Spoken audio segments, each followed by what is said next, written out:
And, and hello everybody. Like, and, and hello, and, and hello, and hello everybody. My friends YouTube. My name is David, and the morning episode actually is episode actually is David A. Episode actually is David A. Clean or David Coin Pictures. So this my YouTube channel is King David channel. Well, this guy's a give everything.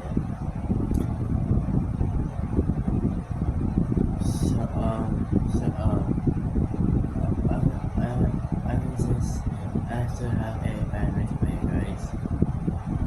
So yeah for me it's like I just didn't do rush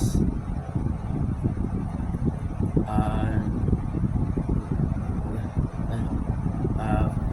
last night yesterday video of sexually was channel place and that's for my channel. Yeah, I just didn't proactively. I didn't proactively, right?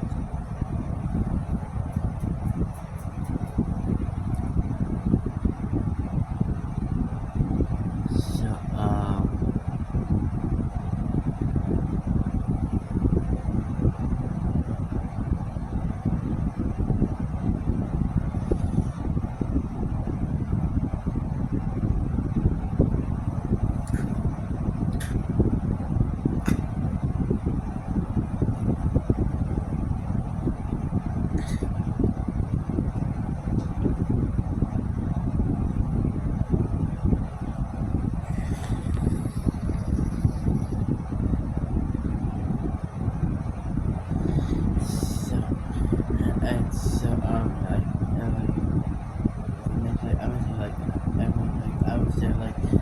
I'm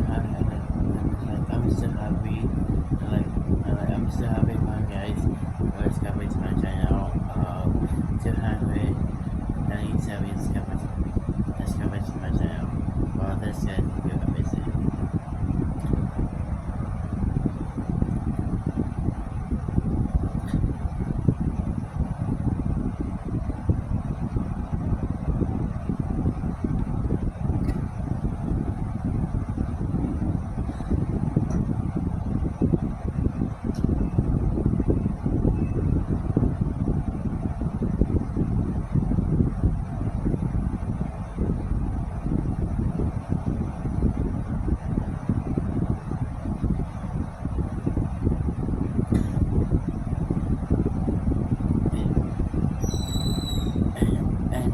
So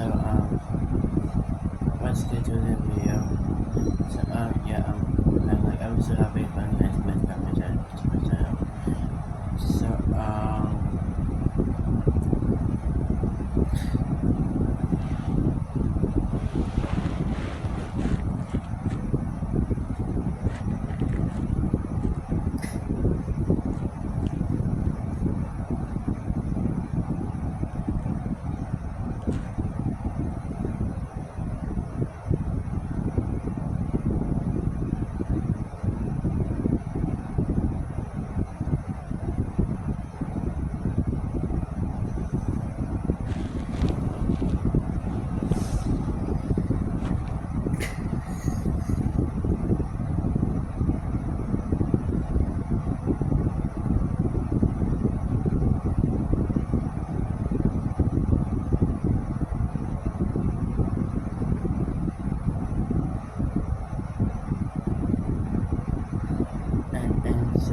yeah.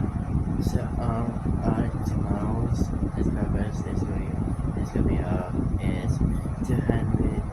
Yeah, I like say for tomorrow's coverage my channel 298 discoveries my channel. Well, I'm so happy for guys for 297 discoveries my channel.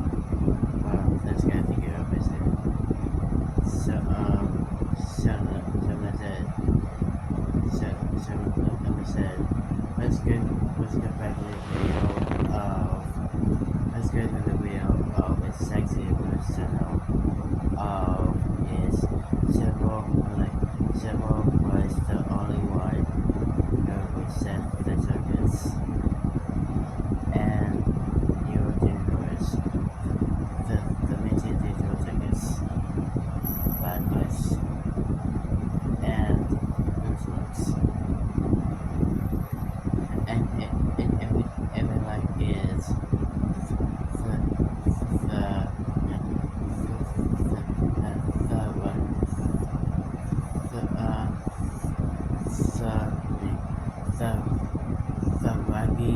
the rugby world .com. Yeah, don't you say hello for the world of it? Don't people, why is still of this world of the internet? And like everything of AI.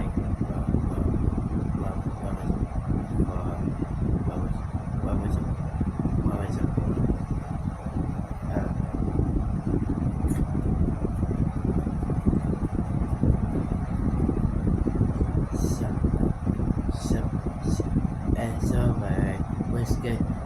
Let's get to other video of let's go to the video.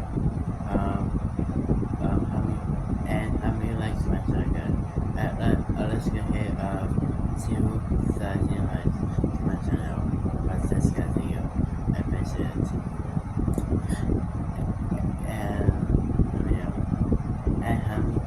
And how many crazy guys?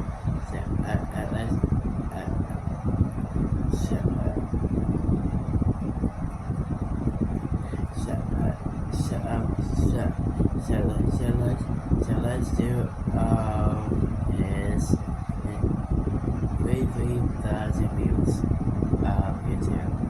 Well, this guy video episode. And how many likes my channel? And let's go here 233 likes to my channel. Yeah, I'll let examine this. Alright, let's go to other video of is Zouble was the only one who would set the circus. And you didn't know it. The Meeting Digital Circus by Sexy was. So yeah, let's excited with Sexy was as a tutorial of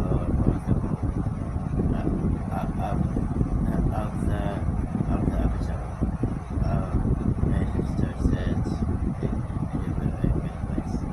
So yeah, no, I'm not stupid.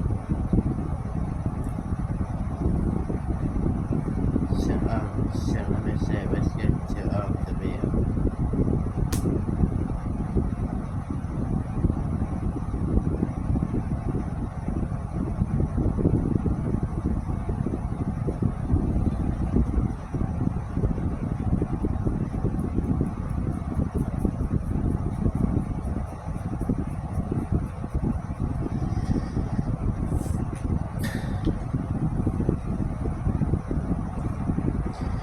Alright, so let me say what's going about it. Let's get back to the video. So check this out. Let's start in 3, 2, 1, go.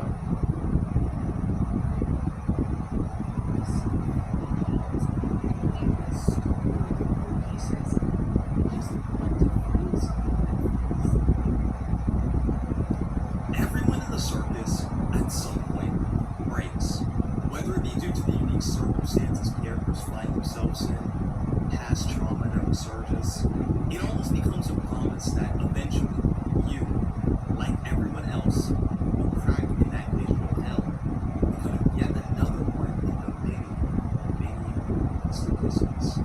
But what if I told you that there is only one character, someone who you may not have even paid much attention to, that secretly opposes the circus? The story of Zouble and how they rejected the circus is one I don't think enough people recognize or understand. So let's explore it. But before we do that, we have to go back. All the way back. Okay. The first time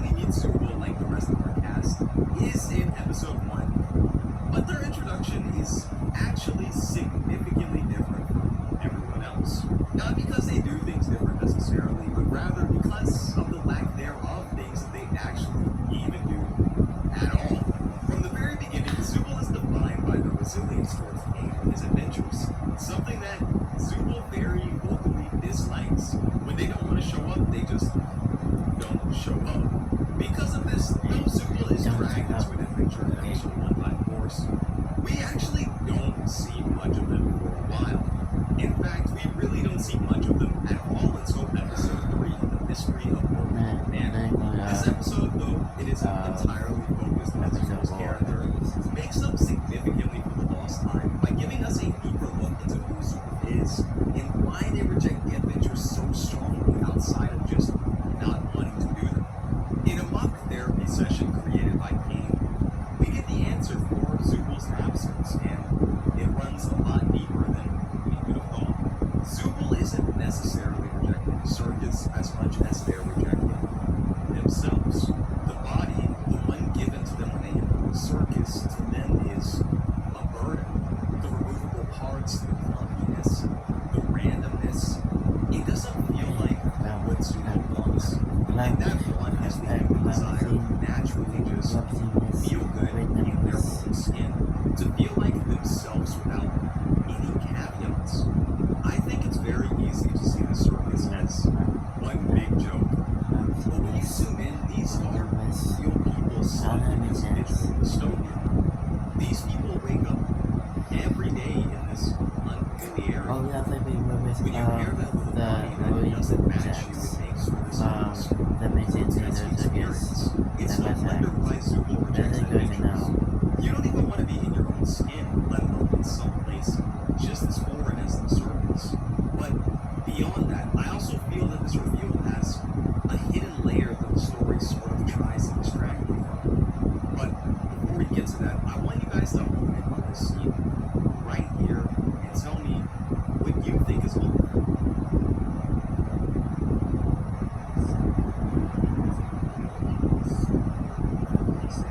Comment down below what you think it is. You guys can pause here if you want to. What's wrong with it? I'll give you guys a few moments. The problem with this line that I noticed is that there's something lurking, almost hiding in a way. Zouble is hiding, refusing to commit to one core conflict. I don't like myself is one thing, but that reveal is buried under the subsequent this body. I hate all these stupid pieces. It could be a Freudian slip. Maybe Zouble didn't mean to say that they don't like themselves, but ultimately they did, and it's a cherry on top of this entire conflict that finally lets us in. It's not just about the body. Zouble doesn't like themselves.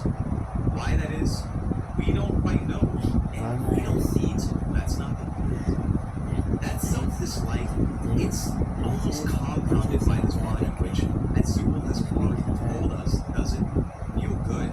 It's a unique sort of hell that I find to be so disturbing. And looking back, the story has already been letting us into this conflict in very subtle ways, despite us not even seeing much of Zouble until this point. Look back at episode 1, for example. After rejecting Caine's adventure, they're pulled apart and their pieces are carried all around the circus. They even get consumed by the coin feeding. This entire time, they're powerless, stripped of any form of independence. It's a terrible feeling and a terrible position to be in that naturally, to some degree, makes you dislike what's taking away your agency, and that, at its core, is this unbearable body. Or in episode 2, this one is very subtle, but after rejecting yet another one of Caine's adventures, there's this scene where Zouble is walking away, and you can see that they trip over their own leg. It's a subtle moment, but it tells us that Zouble is still not used to this body or these parts. So much so that they can barely even walk without tripping. I find things to be so much more tragic as well because, believe it or not, Zouble does follow Caine's advice. They go through the box of parts given to them specifically to match the ambidextrous nature of their avatar, mix and match episode by episode, and nothing fits, works, or feels good. You're seemingly given all this freedom, but it's an illusion. The other characters simply don't have to deal with this. Poppy isn't being torn apart and juggled around. Jax isn't being consumed by the complete. That detail alone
too.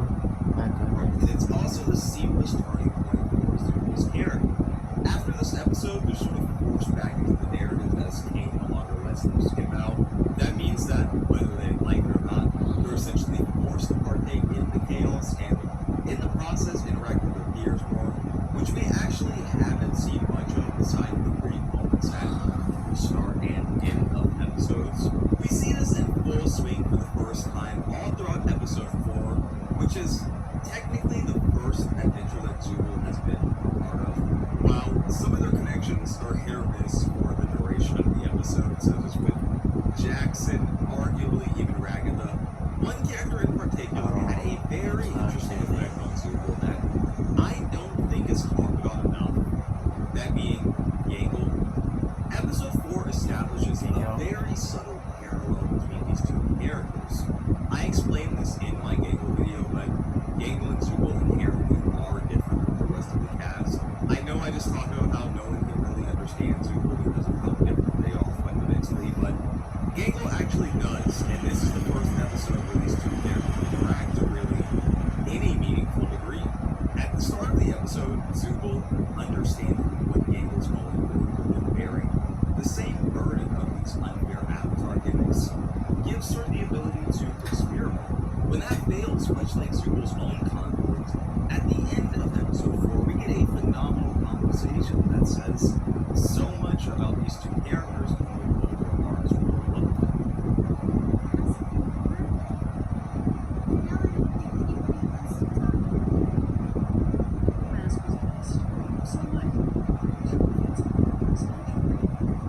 The line from Zouble, I'm sure you'll find something that works in As a maniac's mask especially is now.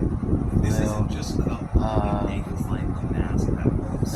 It's almost like a sort of hope injected back from themselves about the potential suffering as well, which is already such a stark contrast to what we saw back in episode 3. Before, while talking to Caine, their tone was dejected. They were sure that nothing for them was resting in that box of parts. But contrary to that realization, we see that they don't just resign. Not only have they continued searching, but even through that hesitation, stepped up to be that person for Yangle. Even though they're both in the thick of it together, it becomes this sort of connection that fundamentally changes these two characters. That gap between feeling alienated from everyone around you and having someone who understands you is massive. In the real world, that alone can reshape how you view the world. In the circus, I imagine it has a similar impact. The first 4 episodes, depending on how you look at them, actually do a lot for Zouble. However, we never really actually just stop to take a look at who Zouble is outside of the circus and the avatar games. We know their problems, but not them. And knowing who they are is really crucial for how their life changes. Episode 5, Untitled, slows the pace of the story down considerably in favor of giving each of our characters the opportunity to tell us more about themselves. And Zouble naturally falls into that camp. In the iconic arc, which was actually Zouble's circus adventure in this episode, we get a look into their life. We immediately learn that Zouble worked as a bartender, which makes sense. They're the one who suggested this adventure in the first place. So to them, it's a little return to normalcy of some sort, just like fast food masquerade was for Yangle. But on top of that, we also learn that Zouble as a tattoo artist for some others. Zouble's real life in the scene is unveiled in a very unique way, and you only notice that after reflecting on what everyone says. The cast, for the most part, circles one thing they did in particular. For Yangle, that was temporarily art school, but mostly working in fast food. For Pomni, that was being an accountant and chasing girls when things got right. For Ragatha, working in real estate. But Zouble doesn't necessarily just do one thing. And it tells you a lot about where they may have been in the real world. They were likely still experimenting. Being a tattoo artist for a few years before pivoting to a bartender, that to me is the hallmark of someone either moving up in the world or trying to find a place where they belong or something that they want to do long term. And thinking about it like that, that's kind of reflective of their current circumstances in the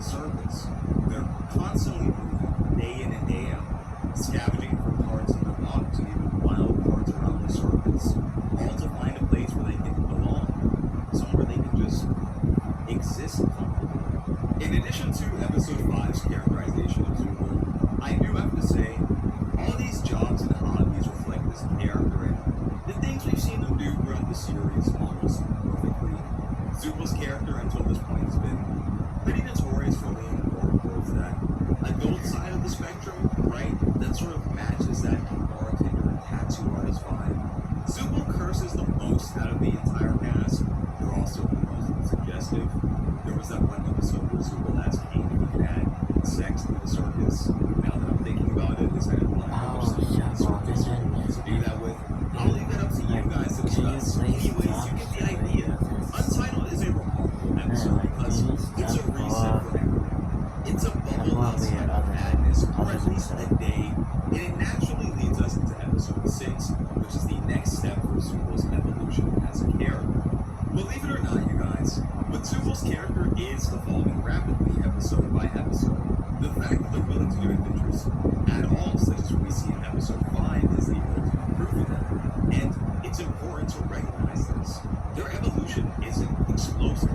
It happens quickly, but at the same time, very subtly. And this is something that episode 6 especially leans into in an incredibly meticulous way.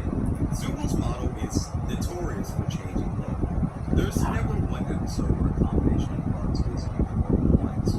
This is, of course, due to Zouble rapidly changing around to experimenting with parts. But sometimes, as you'll notice, these parts align in a very intentional manner to create a subtle yet very clear picture or symbolism.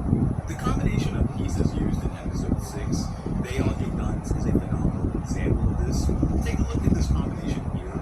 While the right side is generally composed of more forgettable pieces, the generic ones, the ones, the left side has this sort of overarching theme. Behind the left arm rests a singular wing, and also on the left part of the chest, there's what looks to be a massive star.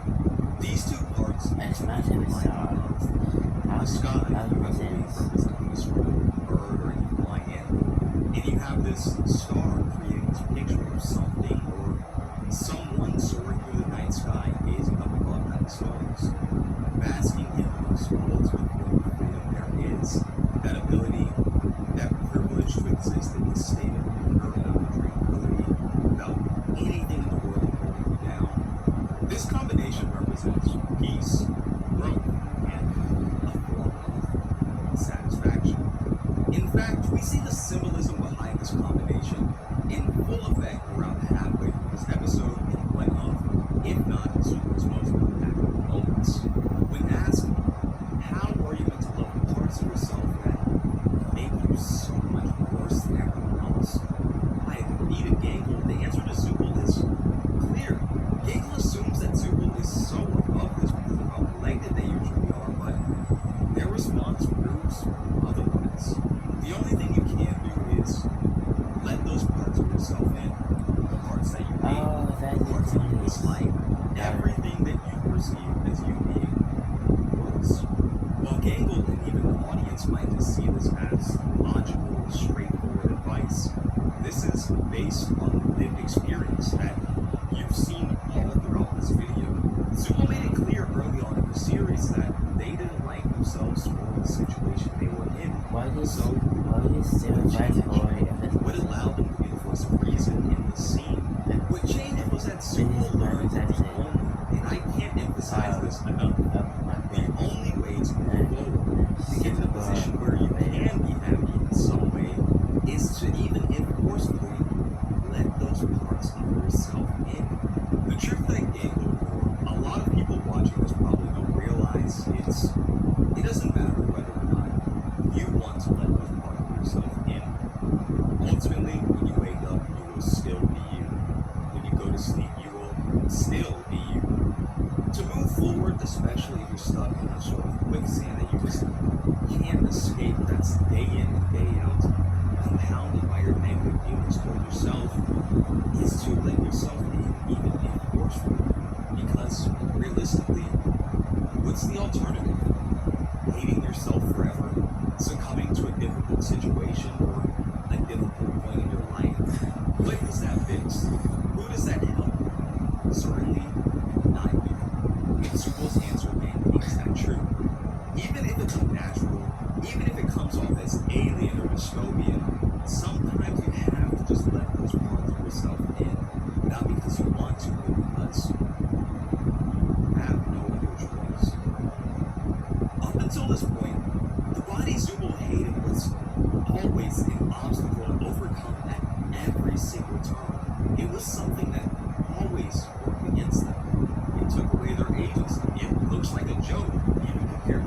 were simply circus models.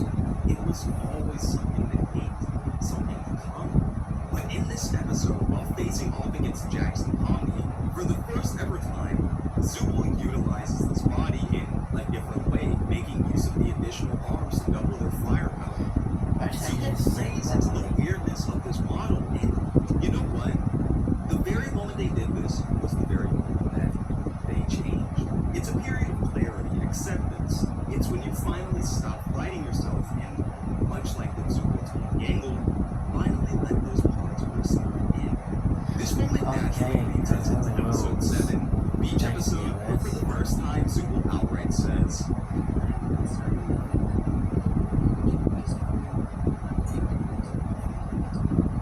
the Avatar becomes less of a curse as much as it becomes a vessel for a unique sort of freedom. Sure, it still has all sorts of things that they don't like, but to mend that, they can always just change things around until they find something that fits. It's not all bad unless they choose to solely focus on all the things that make it bad. This shift in perspective, while it's already impactful, becomes one of the things that, in my opinion, makes Zouble one of, if not the most underrated characters in the Amazing Mythical Circus, and let me explain why as it ties into the entire theme of this video. So far we've covered Pomni, Ragatha, Jax, and Gangle, and between all these characters there's been one overarching thing that everyone has in common. At some point, for whatever the reason, the circus in its own unique and tragic way breaks all these characters in ways that will permanently, by permanently I mean episode 1, all the way to the end of the series, which is going to be episode 9. For Pomni, it's that shatter of the psyche, that learned helplessness that defines how she interacts and how she perceives the circus from episode 1 all the way to the end. For Jax, it's how he views the entire thing as one giant joke to maintain distance and keep the madness, permanently altering how he communicates and navigates the circus as a person. For Ragatha, it hones in on her existing trauma where she plays the role of a people pleaser, locking her into this world where she overburdens herself with constantly trying to be that person for everyone. Everyone breaks for good in one way or another, but we see the opposite happen with Zouble. That same chaos that crushed everyone, they instead took it, and by rejecting it, turned it into a form of a blessing, something that no one else in the circus has done. In evolving, they also become a beacon of light, both for some of the cast and even the audience. I saw this especially in episode 8, when Pomni brings up the idea of abandoning status quo. Everyone is dejected. After what happened in Beach episode, morale was already low, and no one even has the will to complain.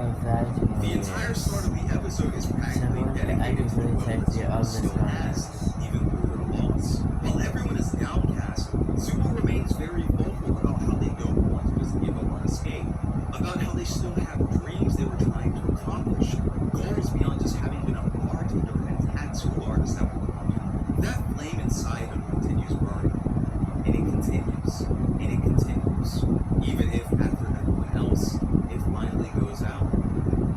Zouble, like most TADC characters, represents a very real struggle that, being honest, surprised me on first watch.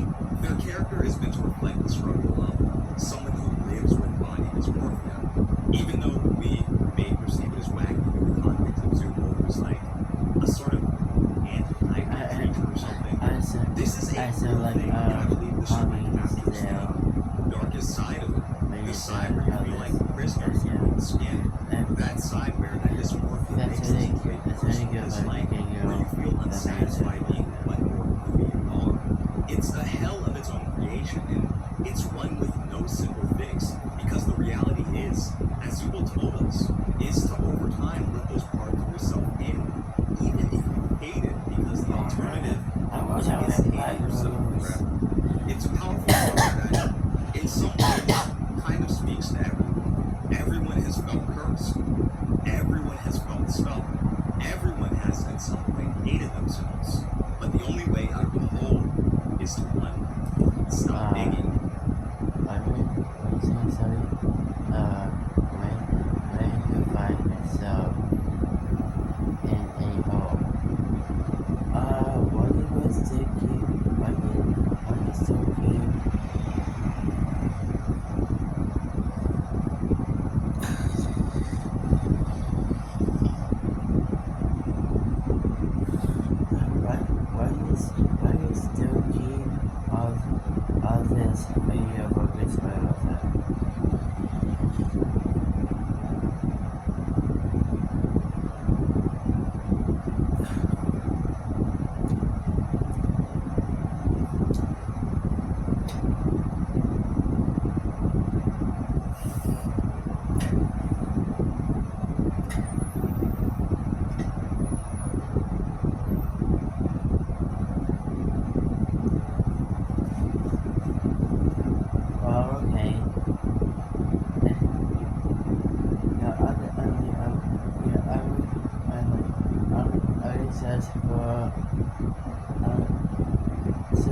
yeah, I was just like for several years. It's just like when you find yourself in a hole in a given place, and that is like makes this is this is so clear on this episode. My goodness, that's really better explore. Into circuit mind. Either you grab those walls and scale like hell, or sit there and starve, knowing that no one is going to come for you.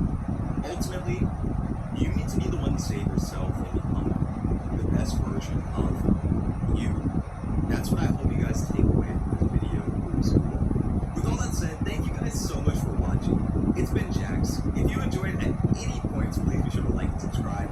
There are only a few characters in the main cast left before the TADC series is over. Be sure to put on notice so you guys don't miss that, and so you guys don't miss my TADC movie when it releases. Thank you guys, and I'll see you all next time. Okay, exactly. Okay, everybody, let's say for the video of such a good video of Zouble was the only one who possessed the circus. And you did notice the amazing theater circus.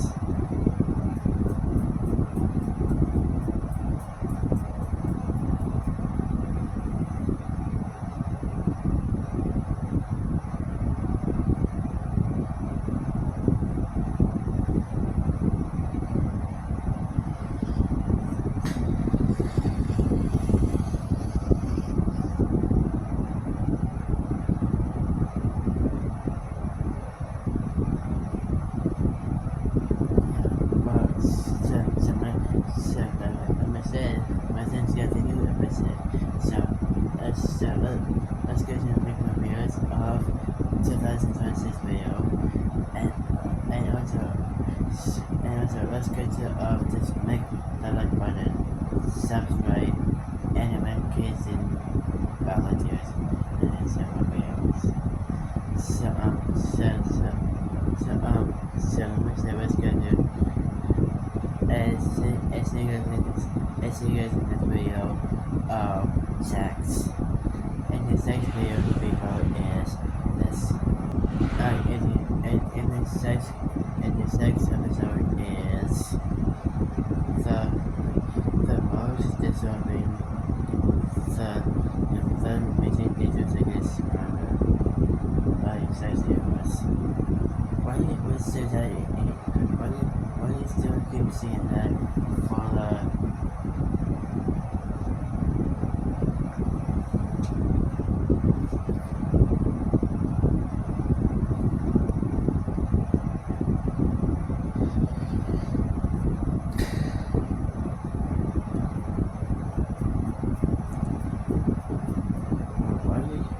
why do you still keep seeing that for the episode is still cringe about sex? And you still think of the sign of Sex Universe, aka Sex, to his name, that's right. I don't make sense at all. So, yeah, let me say what's good. See you next